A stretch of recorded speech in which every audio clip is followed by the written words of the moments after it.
જો એક્ઝામનો બીજો દિવસ હોય અને એમાં પણ છીંકથી સ્ટાર્ટ થાય સવાર, તો અંદાજો લગાવી જ લો કે સવાર અને આખો દિવસ મારો કઈ રીતે ગયો હશે અને એક્ઝામ સ્પેશિયલી કેવી ગઈ હશે. તો સવાર પડી ગઈ હતી, અમે નીચે આવી ગયા હતા, ફ્રેશ થઈ ગયા હતા અને મસ્ત રેડી થતી હતી. ત્યારે મને અચાનક યાદ આવ્યું કે મને બધા પર્સનલી મેસેજ કરીને એવું કહે છે કે રોજ તમે તૈયાર થઈને જાઓ છો, તમે કંઈ ફેશન શોમાં જાઓ છો કે તમે કલર મારવા જાઓ છો. તો હું એમના જ્ઞાન ખાતર કહી દઉં કે હું કલર મારવા કે ફેશન શોમાં નહીં જતી.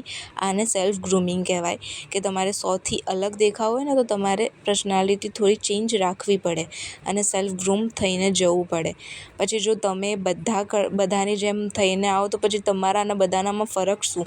અને આ વસ્તુ તો છે ને મગજ હોય એને જ ખબર પડે, બાકી બીજાના માટે તો આ કલરિયું અને મોડલિંગ અને ફેશન શો જ કહેવાય. મોડલિંગ કે ફેશન શો કહેતા હોય તો પણ એ વસ્તુ પ્રોફેશનલ છે, તો મને કોઈ એટલી વાંધો નથી. તમે બોલો, માણસોને ચેન્જ નથી કરી શકાતા, આજકાલના મેન્ટાલિટી ઉપર ડિપેન્ડ કરે છે અને માણસોને તો ઇગ્નોર કરો. તમે રસ્તા ઉપર ધ્યાન આપો, વોટનો ટાઈમ આવવાનો છે તો વોટ આપતા પહેલાં 100 વાર વિચાર કરજો કે રોડ રસ્તા કેવા છે.